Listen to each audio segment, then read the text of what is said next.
So ladies and gentlemen, for those of you who cannot see us and can only hear us right now, just know that I am in one of the coolest places ever.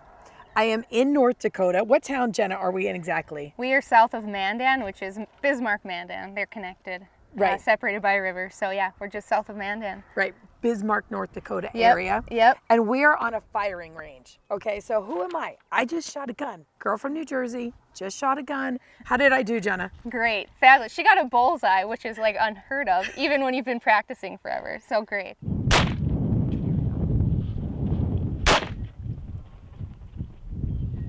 That was a bullseye. All right, let's look at that. Holy smoke. Bullseye! Bullseye! Yeah, that was amazing. Look at all those. And that is, we're gonna put you in some shooting competitions here in no time. That was amazing. Most of these are new. We got 1, 2, 3, 4, this 5, one's 6, 7. We only had 2 down here, right? Yeah, I 8. think these are So all they're all new. 10? 10 out of 10? You're a good teacher. That is quick improvement. That's impressive. That was super Yeah, exciting. that was super exciting. So this shooting range has beautiful hills and buffalo and cows and all. I don't know. That's probably not buffalo. It's Oh probably no, just there's cows. buffalo around. We're right south of Fort Lincoln State Park too, so they're everywhere. They have the shooting range in like the most beautiful place ever. So. I thought I was totally making that up. No, it's true. They're around. They definitely are. So it's gorgeous. It's picturesque. And behind us, what do we have? Shooting targets and what are they? Gophers and prairie dogs and silhouettes of humans. Of humans. that have Yeah, a whole typical. bunch of This is normal for you. This is normal. Yeah, this is generally what we shoot at is a human silhouette. That's what we practice for. And you shot already today 1,700 rounds. Yes, yep. Just this morning we were testing out handguns for my department, so my hands are a little shaky, but it's always a good day when you can go out shooting, so I always take the opportunity. Now, would you say that your passion is law enforcement? You know what? I can't say my passion has always been law enforcement. My passion has been a variety of other things that kind of led to this, and it was kind of a pleasant surprise how happy I am in this job with passions that have kind of led to this. So yeah. And you are a female state trooper. Correct. Yep. Female state trooper. Number one of 7. right? Yep. One of 7 female state Right. troopers here in Yep. North Dakota. Yeah, we have 172 sworn employees in the Highway Patrol, 192 employees, and there's 7 of us women, so we're kind of a rarity around here. How did this happen for you? You know what? It's kind of a strange story. My undergrad, I graduated with a degree in cultural anthropology, and then I kind of sat around for 6 months. I went to Florida and lived and just was kind of figuring out what I wanted to do, and I went back to grad school and for cultural anthropology again. And whenever I tell people that, they say, well, how the heck does that have anything to do with law enforcement? Right. Which they're like, isn't that dinosaur bones? But my degree in particular, what I focused on was something called the human terrain system.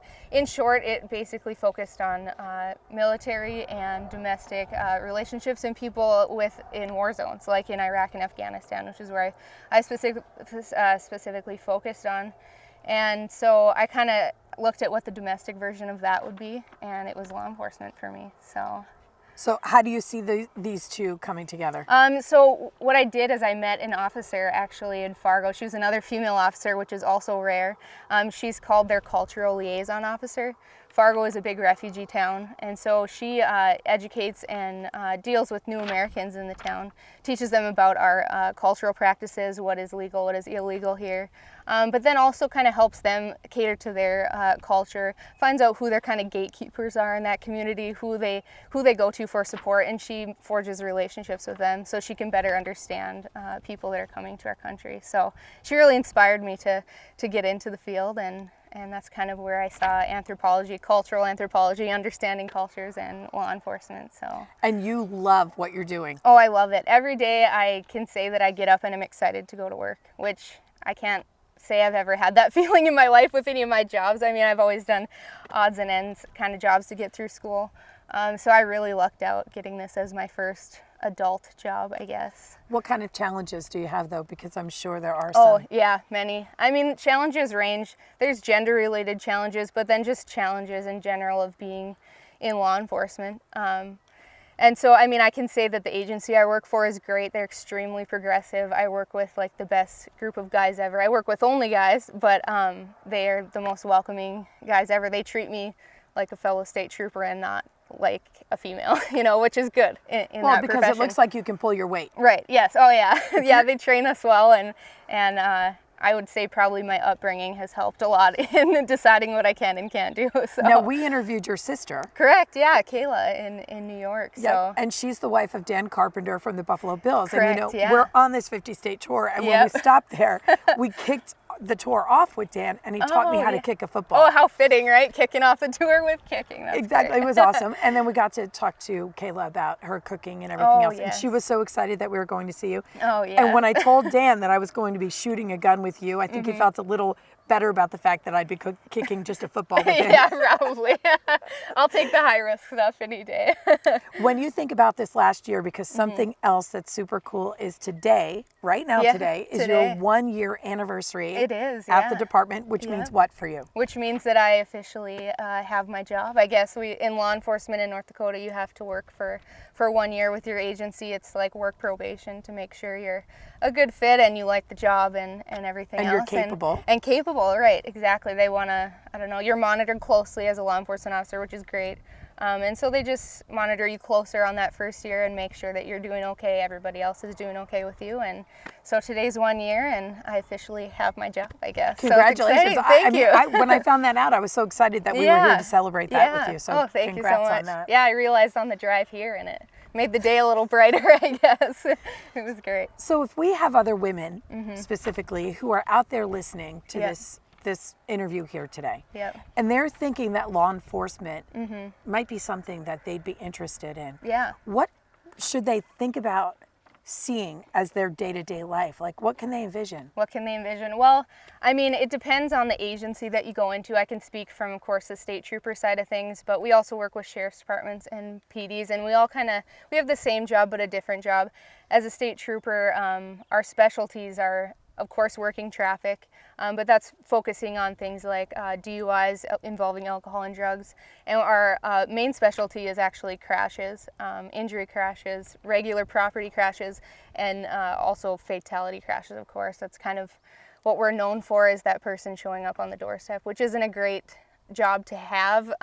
In that moment, it feels kind of terrible, but to be able to learn how to do that job and kind of help people in their absolute time of need is kind of a skill you learn from senior troopers, and appreciate it if you can learn to decompress after that too, of course, yourself. But well, the thing is, though, if you are the person that shows up at that door, I mean, you become part of their memory, and if you can do that in a way, in a good way, exactly. I mean, as good as it can be, but in the most comforting way possible. Yeah, it's a skill that, I mean, you don't think you're ever going to have to learn until you're doing it. Luckily, we have chaplains in the Highway Patrol, so we can call them, and we have them all over the state, and they help us with those things too. But they can expect that, I mean, on a daily basis. There's tons of fun things too. We go and talk to little kids about law enforcement, and they always ask us silly questions and think it's funny, but we teach them about fun things like seatbelts. We bring like a rollover simulator and show them how if you don't wear your seatbelt, and they think it's hilarious, but they learn the lesson. And then they're like the little seatbelt alarm for their parents in the car.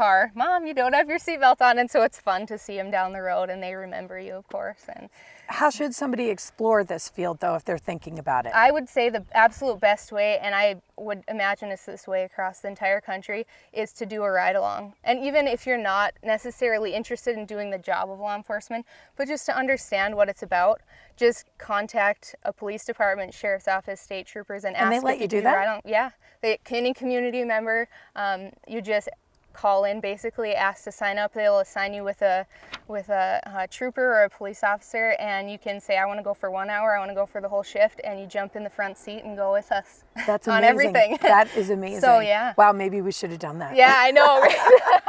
I should have recommended. That would have been, super fun. Although this was a lot of fun. I really gained a lot from learning how to shoot a gun today. Seriously, a lot of confidence, and just God forbid I ever had to do that. Right. Yeah, it's important just to know how they work, the mechanics of one, and it is fun, of course, to throw some stuff downrange and see your results on a piece of paper, a bullseye nonetheless. And if you ever had like something go on in your past, Yep. You know, and you get to do this, and you Yeah. feel like Yeah. a little vengeance. Exactly. Yes. Well, it's a good release of energy. I mean, it's like cheap therapy. $14 a box instead of $100 an hour, right?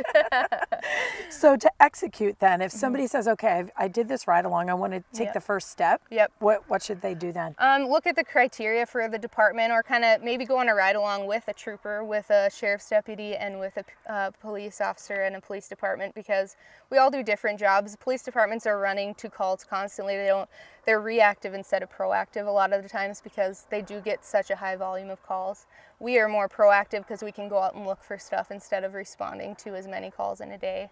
Sheriff's deputies do a lot of stuff. I mean, they do everything, and a lot of paperwork too. They're the ones who serve warrants and everything like that. So do one with each person if you can. And then look at the criteria. In the state troopers in North Dakota, at least, we require quite a bit more education than a lot of other agencies do. But also look at the benefits packages. I mean, it seems small, but it is big in the long run of things. And all those things combined kind of will help kind of point you in the right direction. That's what I did, at least, is look at the criteria. And I mean, look at the pay too. There's always a huge difference between departments. It depends on state too, but all those things combined, and that can kind of get somebody started on the track. So Now, as a female trooper, first of all, congratulations on your engagement. thank you so much. And we talked briefly about the fact that, you know, women, female troopers, and families, and Yeah. having babies, and Yeah. what are your thoughts on that, and how do you see that playing out with other people, including yourself, possibly? It's so tough. We just had a women's work group. They just started it this year. They see what the future holds for the agency, and they want even more women incorporated into that. Like I said, I work for like the best agency ever because they're so focused in making it good for everybody. And they see how, I mean, we're equal to our male counterparts, but we have different needs, and so do the males. But in our side of the sense, we can't get away from like carrying a baby. That's our job for 9 to 10 months. And so I just kind of look to my senior female troopers. There's a few who've been in quite a bit longer, and they've kind of navigated it in different ways, and they've paved actually a lot of road for me to come along. There's a lot of road left to be paved too, of course, but just to kind of look to them for guidance and what to do, because it's difficult. Luckily, I have the most supportive fiance ever. He's never one day told me, I don't think you should do that job. He always encourages me and is excited to hear about my day. And he's in the military, right? He is, yeah. So he's more apt to be accepting of that kind of thing. And I haven't really heard of anybody's significant other who I work with who has too big of an issue with it, but I have heard of people who are afraid of that going in, what their significant other will say.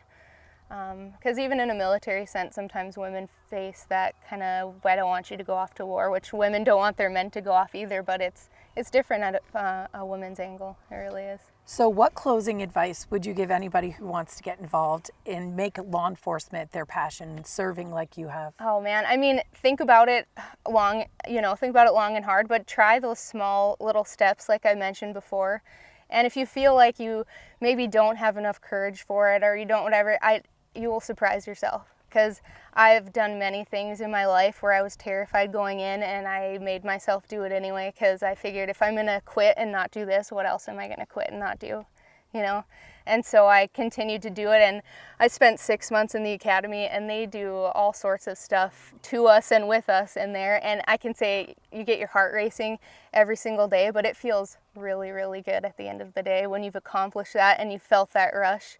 And that goes for everything, not just law enforcement. Start with something small, and it's going to lead up to something a lot bigger. So, well, if you're in Facebook, if you're on there, Yeah. and you can be a part of our private group, I'd love to, absolutely. Then everybody who would like to ask you questions Yes, there, yeah, they can. please get a hold of me. My name on there is Jenna Lark. It's my middle name. It's kind of my pseudonym for Facebook. Being in law enforcement, I learned quickly that I was looked up quite a bit by people that I had come into contact with. So this is a group I trust, so feel free to contact me on there, and I'll absolutely love to talk to anybody about any of it. Yeah. I want to thank you and your husband so much for Yes. serving. Oh, thank you so much. We Thank you for appreciate it. keeping us safe. I feel safe here in North Dakota knowing you're out there. Good, so. thank you so much. I appreciate It's that. been awesome. Oh, Thank you so yes, much. thank you so much. And I talk to you, and I talk to you, and I talk to you, and I talk to you, and we love, and we hate, and we demonstrate. We try to relate. This is my breakthrough. Whoa. Said now, this is my breakthrough. Whoa. celebrate.